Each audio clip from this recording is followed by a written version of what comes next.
Tervetuloa seuraamaan Maailmankuvia-sarjaa. Tänään olen kutsuttuna täällä Virossa Lilleorussa.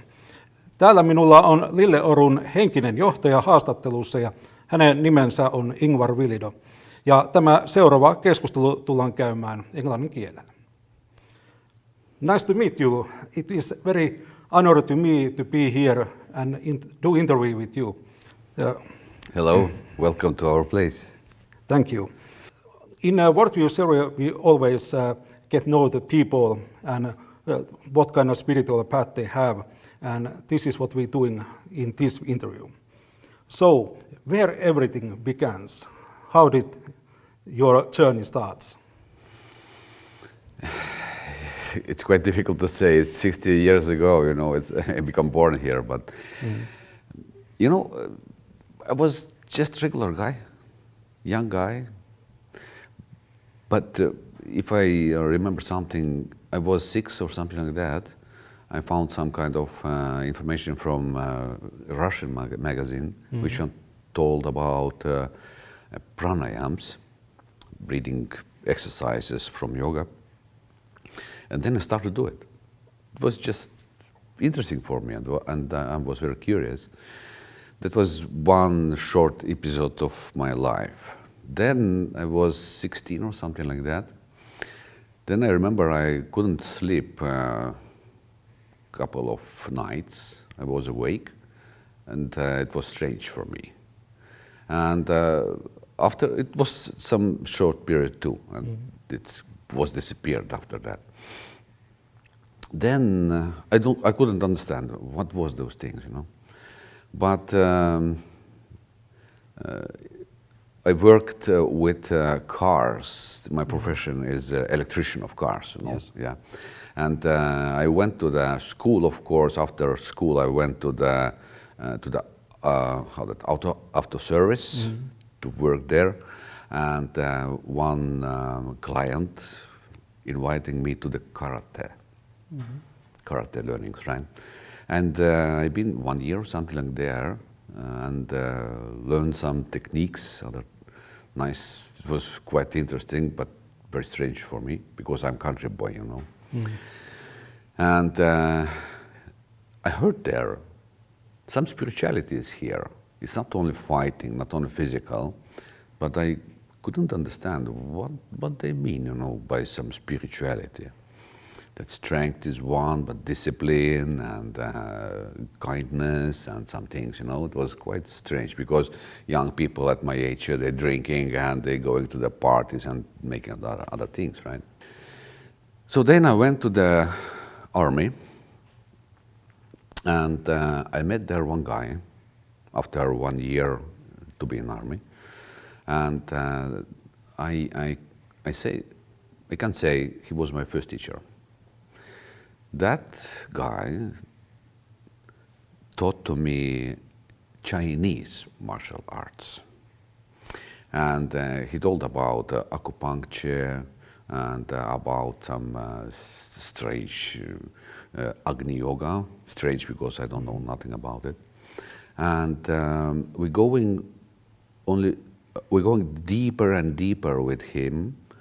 By practices, by knowledge, and I become curious, more curious about some spirituality and those topics, And that was beginning of my personal development or research. It's more clear, maybe research to find out what I am, who I am, what I can, what not, I met my emotions and my thoughts, and some concentration, consciousness, and other unknown things, actually, because all those things are common as usual, right, for each of us. But I had some question marks. Yes.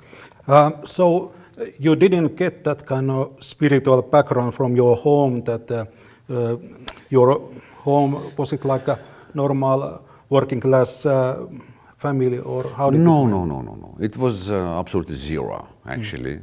My father worked with agriculture and mother with in kindergarten, But yes, my grandma and grandpa, they was with university education before 1940s already, right? And they taught to me very nice things about gardening, for example, forest, because this was very highly educated. It wasn't so common at that time. And I think some kind of engineer mind, what I have, it's actually came from them. To ask questions, to find answers to the different natural things. Yes. So what happened after that when you was getting graduated from your schools and this first contact to the spiritual realm has been taken? In army, we practicing with my first teacher 1 year approximately, quite regularly. And it was quite enough to receive information which one feeded my curiosity. Then I came back to Estonia, right? And I start to search some kind of similar teacher who knows things, but I couldn't find. I'm going through all of those teachers, which one was known in Estonia at that time, but with zero results. Because I had some kind of questions, they couldn't answer to me. It was only theoretical, maybe, or I don't know, something like that. But I was used to the very sharp or clear answers. This is it, this is it, this is it. And that was the reason why I started making research by myself. Of course, I started to read different spiritual books, and I'm visiting many retreats and whatever kind of things, you know. Different traditions. Yeah, different. Yeah, very, very different traditions. Local, foreign, Buddhism, shamanism. Even I remember I learned when they talking to you and you start to go to do something what you never do, you know. Like a trance. Yeah, it was hypnosis actually. Even I'm going to those kind of deepest things, you know, psychology and other things, you know.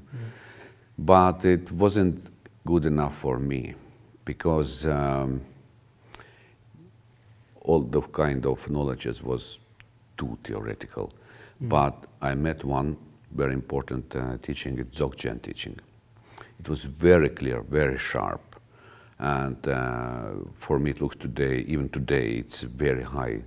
Where did you find it? Actually, it happens with some kind of friends, because you know, if you're going and searching some knowledges, you can meet a lot of people, you know, and from mouth to mouth, information moves itself, and that was the reason why I found Dzogchen teaching, for example. And Namka Norba was the teacher, and when I met that teaching, I said, "This is it. It works 100%." It was very simple. Do this, do this, do this, and you can receive results. It was very clear for me. And of course, one important period was Raja Buddhi Yoga, which was created or combined by PhD of biology Antonov, right? And I'm going through different steps of it, and we're making different exercises, some concentrations, energetical work, and whatever things. And in one day he said for me, you know, I can't teach you anymore. Your teacher is God. Then I start to think what he just said, you know, because I couldn't get it, what he said. Then I came back to home, and I continue with my practices. I don't had any students at that time.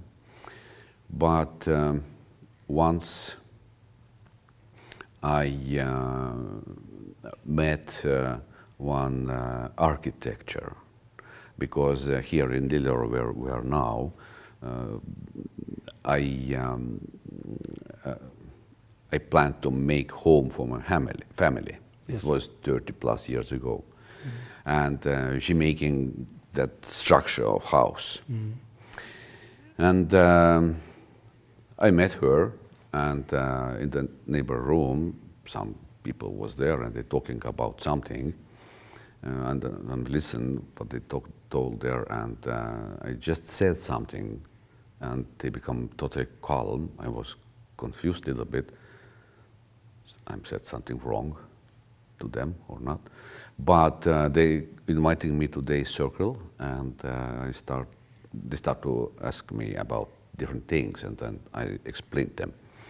And one of them, it was famous yoga teacher in Estonia, invited me to his class. I said, okay, if you like, I can come. Then I was there in the class, and people was very interested about those explanations and experiences what I had and knowledge, yes. And of course I'm practicing because I'm sharing my knowledge and practice. And then in the class was one student, he said, you know, I can organize to you some bigger gathering with people, you know. And that was beginning how I become more public teacher, to share my knowledge and experiences to the other people. And yeah, it was beginning actually. So before you came as a public teacher, you was searching many kind of traditions, and you traveled to different countries and get know their culture and traditions. Was it right? Yes. And so what was the most that kind of tradition and teachings, what was touching you most deepest? It was actually Dzogchen, because I'm actually... Can you define a little bit more about that? Yeah, Dzogchen is a teaching which are not Buddhist teachings. It's not Buddhism, but Buddhism using Dzogchen.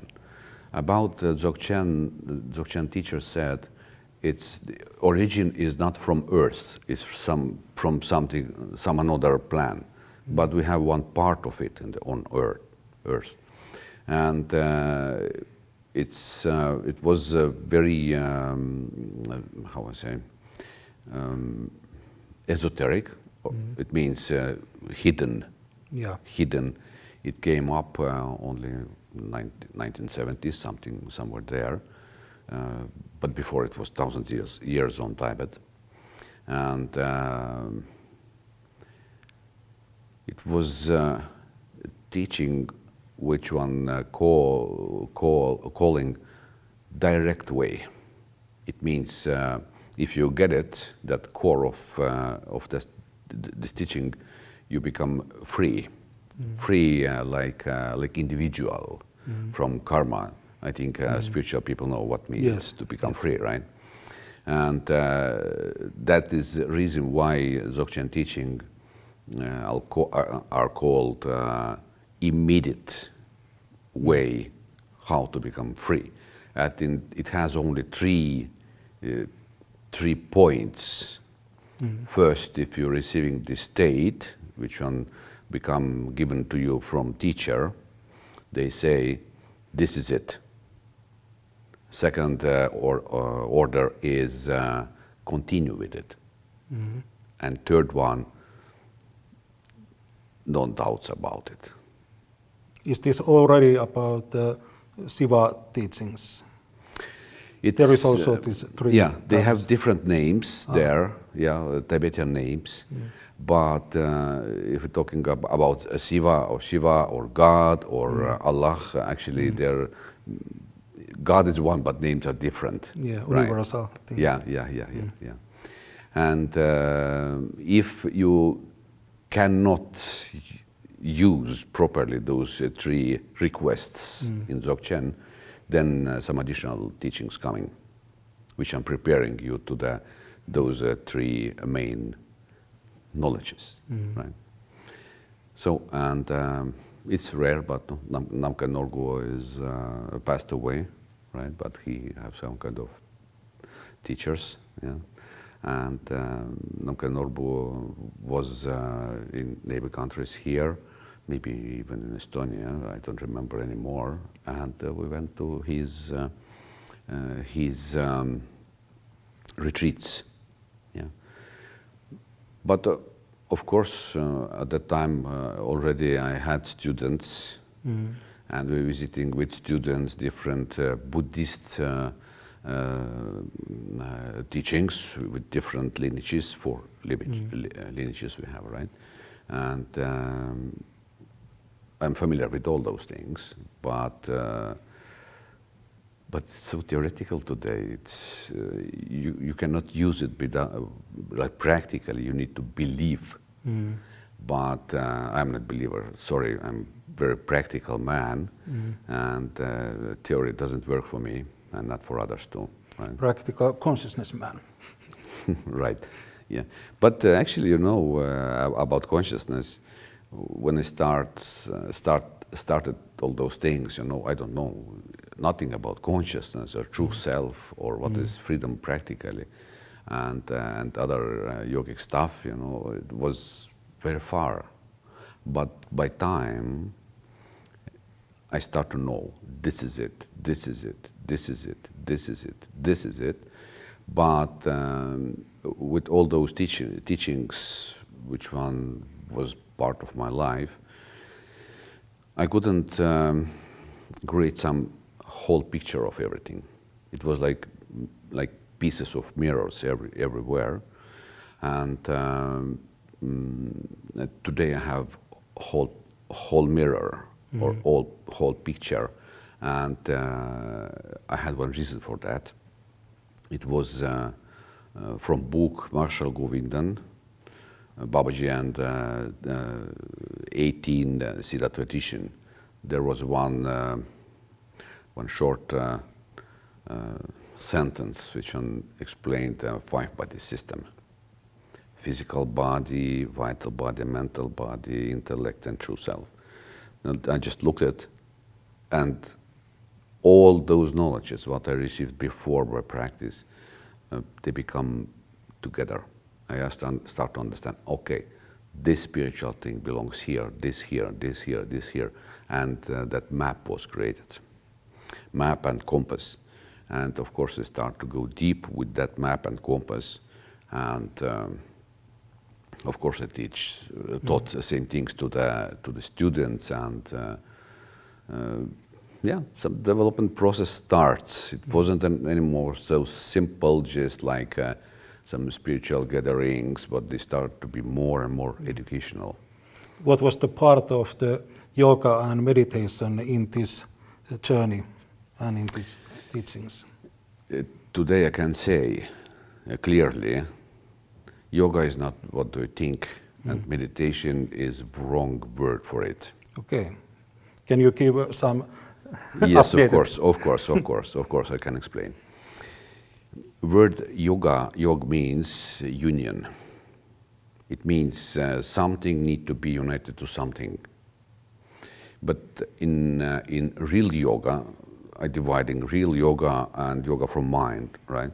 In real yoga, we need to know who am I, that true self. Then yoga become truth, because only true self can emerge to the God, to become one or united. This is the meaning of yoga. Why united? Because God is absolutely perfect, but our life here is not perfect. We always missing right things. So yoga means to become united, to achieve perfectness. That's the meaning of yoga. But meditation, by the way, I'm Babaji Kriya Yoga Acharya. It means one who can or have permission to teach Babaji Kriya Yoga science. Babaji Kriya Yoga belongs to the Siddha tradition, from which actually yoga came.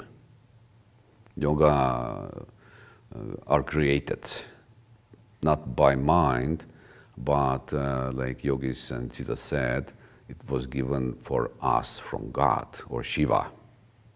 It means, if you go deeper a little bit, it means by insights, by intuition, by inspiration. This information actually making yoga science. So, meditation. Meditation today can be, a topic of meditation can be whatever. Yeah. Yeah, but in real yoga, we even don't have that word, meditation. We have specific things, specific actions. For example, hatha yoga, it's meant for physical body, physical exercises, and not only. Then we have pranayams. Pranayama means moving or transferring your energies. It's not only breathing.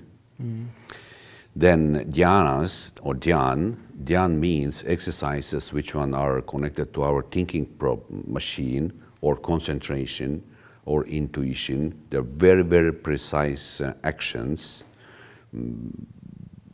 through which one we developing our qualities. For example, thinking, quality of thinking, what it means. Usually people thinking I say it's always like Christmas tree, you know. You're starting from the root and you need to go to the top, but you're going to the different branches and sometimes you're jumping to the next tree and you become forget from what you started it, right? And it's actually very, very messy things with thinking, right? But Monkey mind. Monkey mind, yeah, right. But in Kriya Yoga, we learn how to think by one direction. It means taking one topic, one issue or whatever I like to take, and I'm going always with this one. I never go to the branches or next trees, right? And these exercises are created to it's created to development of our thinking process, to make it great tool. So, and other dhyanas are very similar. They are our action with some kind of phenomena, what we have, to create them very good tools which can be used in daily life. And through dhyanas we can open different potentialities which one are closed.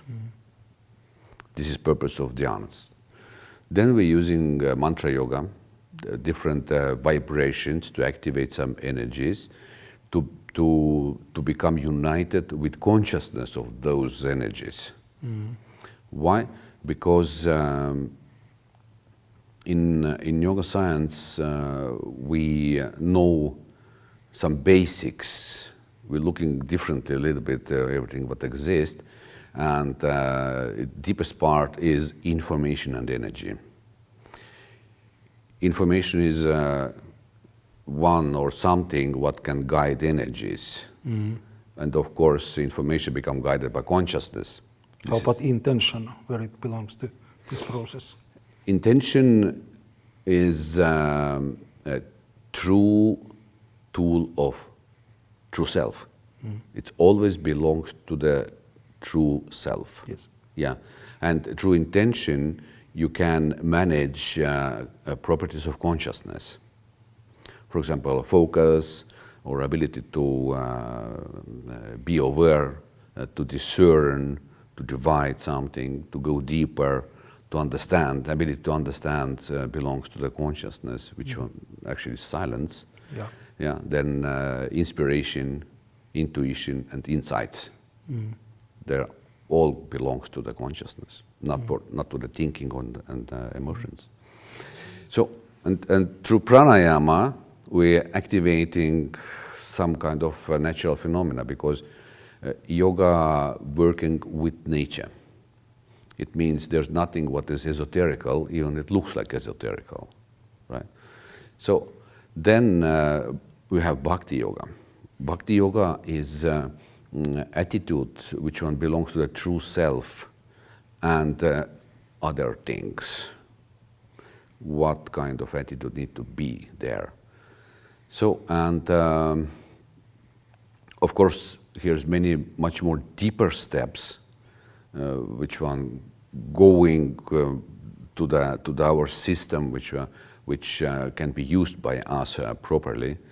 It's actually, Kriya Yoga is something amazing, because it's full of very, very strict practices. They are so clear. There's nothing what is too much or too less. They are created by siddhas, or perfect living beings, which are already connected to the God, right? And I'm looking at students, sometimes they need to push a lot of effort to go and to find those real techniques, because they're starting from ideas, from listening, but finally they can find those truths, how they actually exist in the nature, and then the real using of them starts. So I'm talking about deepening. Yes. Shortly.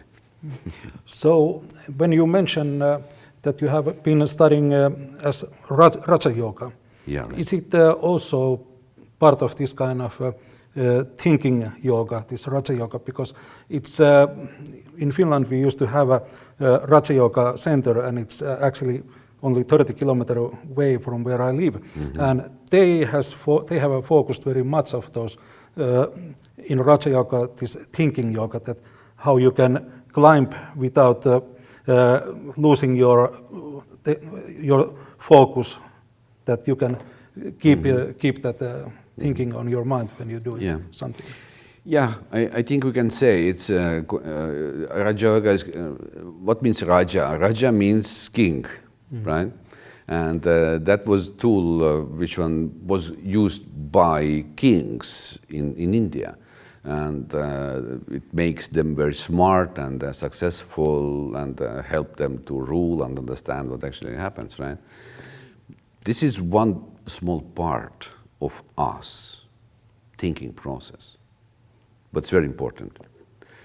Raja Yoga, yes, it can be connected to the thinking, to imaginating, to remembering, to creating, because our process of thinking, we call it it looks like, or we call it, how to say in English, it's making consequences, or thinking making consequences. It means we're creating our life by thinking about it. Yes. Yeah, and if we can make changes here, because we have monkey mind and other things, right? Mixed information. If we cannot make it to the one line, some very interesting phenomena start to happen outside, because we're making changes inside, but outside things start to follow changes which are happened inside. Yeah. Yeah, and life start to change itself. So, and Buddha Yoga is more connected to the more higher quality of us, consciousness itself. And in this kind of Antonov school, they was mixed to each other, and wasn't so clear what is what and how it works, because it wasn't so important to know for students. But today I know exactly how those techniques and why they're working, and because it's become clear by time, by learning, right? And yeah, I can say one thing more. What's important in English. I don't know how in Finnish language, but In English, they're using all this mind, right? And in India, they're using two, lower mind and higher mind. And it's quite confusing if you read something or someone teach something, because in those traditions and word mind doesn't separate consciousness from thinking. It looks like same, but by nature they are separated. And if you know that, everything becomes much more easier for people who practicing some yoga or spiritual knowledges or whatever, right? Because if I remember, some meditations, which one was in the past, some teacher came and taught something. Imagine bright light, for example, and imagine this is God, and emerge and feel it, and you become experienced of God. Today you can say, sorry, it's bullshit. It's just imagination. Yes. It's just imagination. Yeah. Yeah. But God really exists. But path to the God is not through imagination. It's true self. But true self exists beyond the mind. It means you cannot use mind to reach it, to reach him. That's the biggest obstacle, and I think a lot of meditators around the globe pushing themselves, practicing themselves, doing some things. They have some experiences, and for them experiences are that most important thing why they are practicing. But experiences is not most important thing. Experience is always connected to the unknowing. You become known, know it, and then you have experience.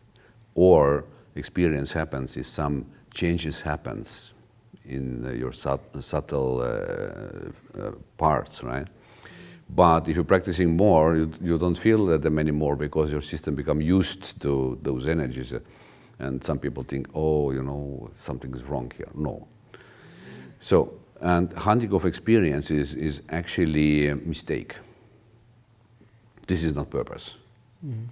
Purpose is to become free from experiences. So this experience is like this rebirthing in the earth, that you should get rid of that. Yeah, you're talking about karma, right? But karma is simple natural phenomena. It always means you have action and you have consequences. Yes, so. Yeah, physical or emotional or mental, even if you're looking around, consciously you're making some kind of influences there, right? So, but how to become free from it? Because if you're creating results, you are owner of them because you are done them, right? And you have some kind of responsibility. Yeah. And no matter how you live your life, if you're making bad things, bad consequences coming to your table. If you're making good things coming to your table, but you are still not free. When we're talking about consciousness, what is pure consciousness? I can imagine that thinking and emotions and intuition and sensitive, they're just a tool what consciousness can use. But what is pure consciousness? Pure consciousness is silence. It's absolute silence. That's the reason why some people are meditating to get it, to be in silence few minutes or maybe more minutes, and then start to do irregular things, and the silence just disappeared, right? But we have consciousness. We always have consciousness. It means that silence is always with us, but we cannot recognize consciousness. To recognize consciousness, we need to find it. And for example, it's a very simple exercise. Relax your vocal cords, or stop your thinking, how you can do it. And then you have silence in your head. This silence needs to be explored. You can find in this silence calmness, silence itself. you can find its balanced, and you can find its space. And what is important, additionally, you can find moment, present, I'm here and now. And if you expanding that knowledge here and now, for example, asking, how big is that here and now? You can find eternity. Yeah. You can find timeless state. This is your consciousness. So we all have consciousness. We're using it in daily life, but we cannot find it because we cannot imagine it because it's here. We are users of it, but we don't know it. So, but that's that way how we can find it. And I don't know how, in Estonia we say hinge rahu. It's like some Calm of spirit. Yeah, it's like people, they're always very busy, they're always disturbed, by thoughts and emotions. And sometimes they need to take some rest to be calm, but they cannot do that because automatical thinking and remembering, imagining with emotions raising up always. But then they start to meditate, right, to find it. So for me, actually, that silence is normal because I'm going beyond the consciousness to the true self and beyond it because I'm yogi too, right? But what is important for students is not meditating to receive silence and to be with it a little bit time. Main purpose is to add it to the daily life. To integrate that silence to the daily life, then you become a conscious person. And then you start to understand about life much more if you compare it to the thinking process. Thinking process giving to you only information from your memory. There's nothing new. But with consciousness, you're staying in the present and you can recognize beauty of our world and you can discover what really happens. You become very objective. Yeah. Yeah. Importances of consciousness, it's incredible. This is very fascinating, but perhaps we have to go back to your story. One. So, what happened after that you started to do the teaching and taking students and so on? How your life was built up after that? If I'm looking back, I can say thank you for students because they had so many questions. How I say, smart questions and stupid questions. They pushed me to make answers. Yeah, it was like searching for me too, right? How to answer to these questions, and not theoretically but practically, right? So. And of course, with students, they're always best up, always.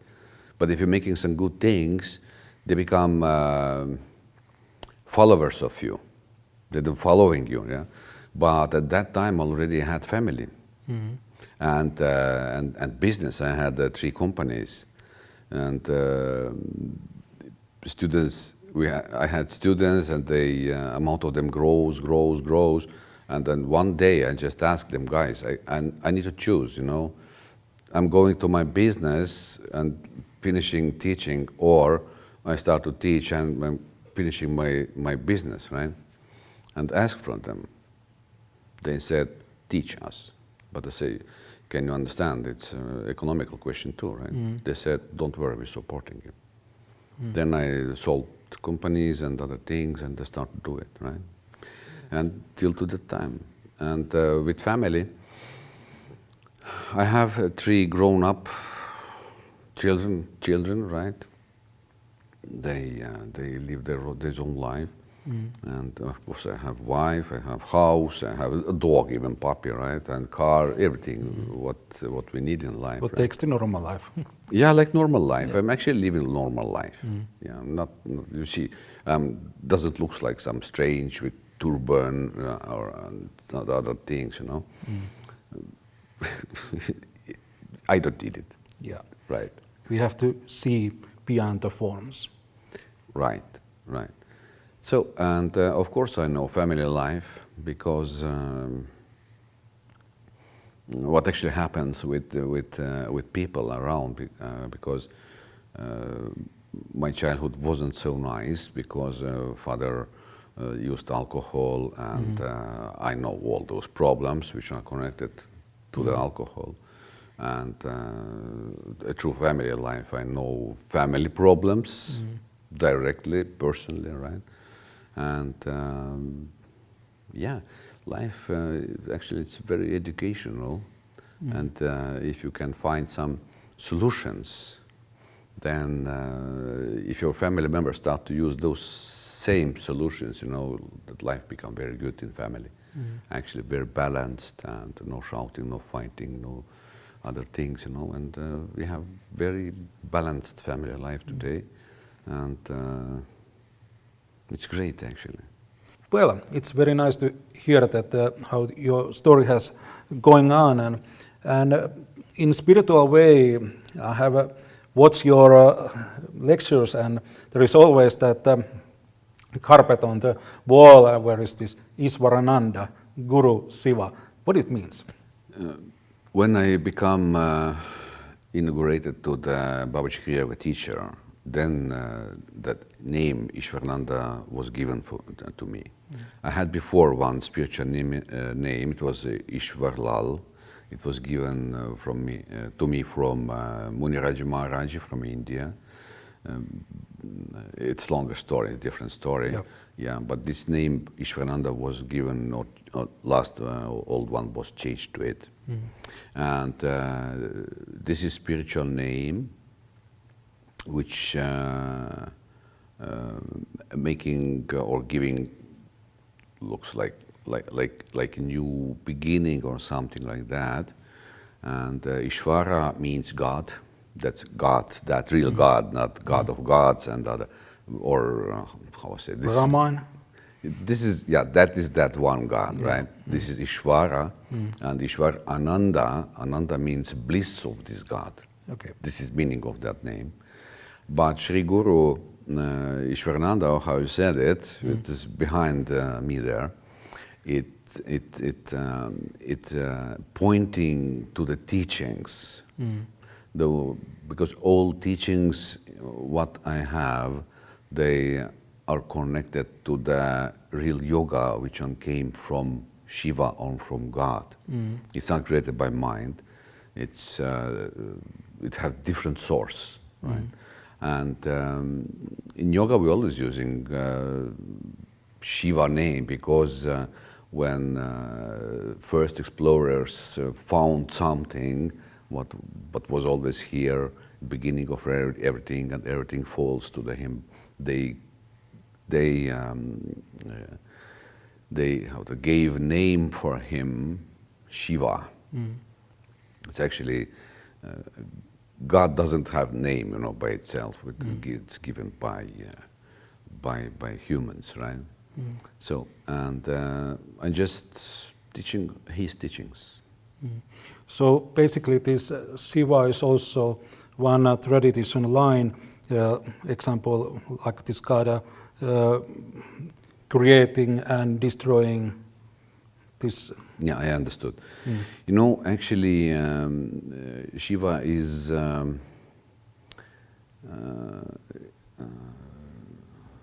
the wrong place here. It's not Shiva here. In the nature, in universe, everywhere you can find the three natural force. Yep. Or phenomena. Creating, it's called Brahma. Holding or keeping creation, otherwise if you don't keep creation, just falling down, right? This holder is Vishnu, principle. And that which one taking away holding principle, which one making falling to the apart or destroying. This is Rudra. Yeah. Rudra. And Shiva is one who making Brahma, Vishnu and Rudra. Well, that is, I don't know how to English, it's a trident, trident, you know trident, yes. right? It's, Symbol. 1, 2, 3 sticks, it's creation, holding and destruction. But they have only one stick or one source. This is God himself. This is Shiva. Yes. Is there some kind of connections to Greek mythologies? Because there is this Poseidon who has this. Yeah, sure, why not? Yeah, but Poseidon was more connected to the water, right? But about Shiva or God, we say he have eternal amount of phases or phenomena or energies or knowledge. In India, everyone know they have thousands different gods, but still they believe to the one God. But different phases are way how knowledge, discovered knowledge was established through centuries. Different statues have different qualities, work, actually they are natural forces. And at that time wasn't possible to write down some knowledge because wasn't that process wasn't developed. So, and they're making statues to provide knowledge about discoveries, because Siddhas they always been scientists, objective, logical scientists, and they discovered a lot of things, even incredible things about us, about nature, and they're putting this knowledge to the statues or carvings or something like that. It's just like educational part. That's the reason in Lilleoru we have different statues too, right? I think you saw them, but we don't believe here, nothing. Yeah, we are absolutely practical, right? Well, this is also very interesting to know. There is also this wonderful thing that some people say that you are Siddha. What do you think about it? You know, that's interesting. One student start to collect different miracles, you know, what are happened here through different years, you know, and asked from different students, and I saw something, you know, it's quite impressive list of things. It looks like I start to believe I am a little bit Siddha too, you know. Well, if we're thinking about this Lilleoru's place, it is one miracle that you have achieved with your followers and so on. It is one true miracle, I guess. Thank you. Yeah, at the beginning here was only a field, for example, or bushes everywhere. The land was destroyed, you know, and today we have actually big center here, big schoolhouse, village nearby it, and 25 hectares, something like that. We have here. We have big lake. We have old mountain here, right? Yes. And yeah, so if I remember, was it nothing here? Now it's huge complex actually. Well, now it's blooming. Yeah, and actually we survived because I remember how many spiritual teachers, stars, similar things, you know, all they're gone. They was gone a long time ago, actually. It wasn't so, I don't know why, but it wasn't so live. All those processes are dead, but we're flourishing here because people coming more and more because that main here is teaching. not some idea to be good persons or to develop sexual things like around the globe. We have different eco-villages, centers with different ideas.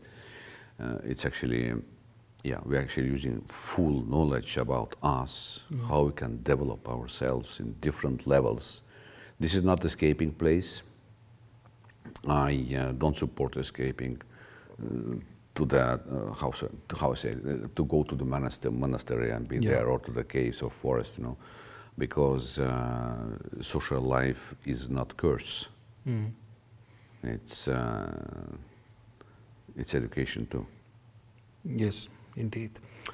I guess it's time for final questions. Our first hour is almost over. So, in many those Indian traditions, there is speaking about bodhisattva promises. Is it belong to also Shiva's tradition line, and what do you think about it? Bodhisattva promises belongs more to the Buddhism world, right? But I am familiar with it because in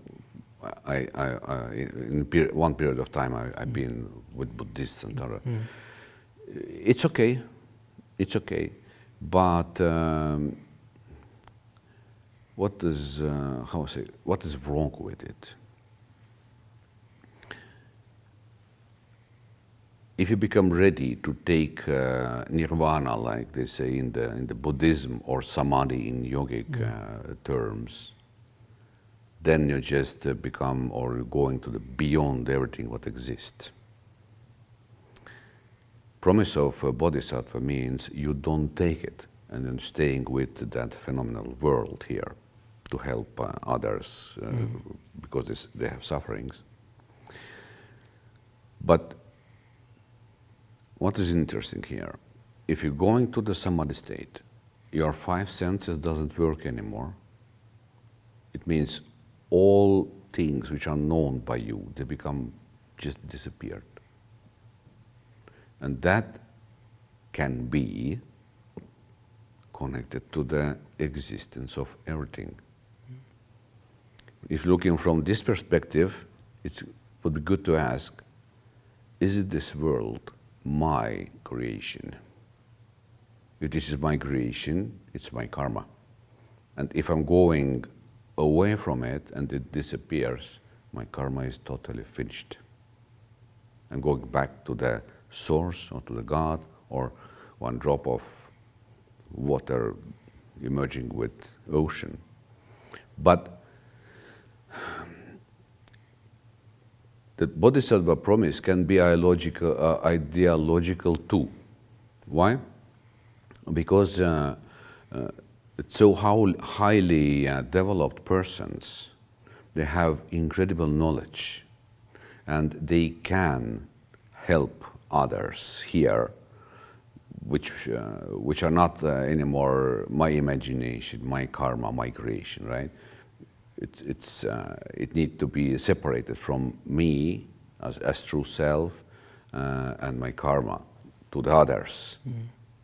And then I start to help others through using this incredible knowledge. It looks like ideology here looks like don't go away, share knowledge, help us too. Looks like this kind of idea is behind it, and actually it works, because I don't know how much Buddhists actually staying on this kind of level to go to the samadhi or nirvana or not. I don't know how much, maybe not so much, but I know a few of them. Yogi was here in Estonia too many years ago. He passed away now, and he was one. And Dalai Lama asked him, "Don't go to the nirvana. Stay here and just teach the people." And that's the reason, I think so, to be useless or useful is that best word, I think so, to the others too, to share your knowledge. But to stay here and to share knowledge is one side, but second part is how students who become taught can receive it. That's most difficult part, because we meet always here some kind of difficulties. For example, reality instead imagination about reality or thoughts about reality. That's the reason why teachers always have problems with students, because how to say, a theory meet objective world. Yes. And difference between them is huge, Like actually. yours. Yeah. Thank you, Ingvar Villido, for this interview. Thank you for coming and interviewing me.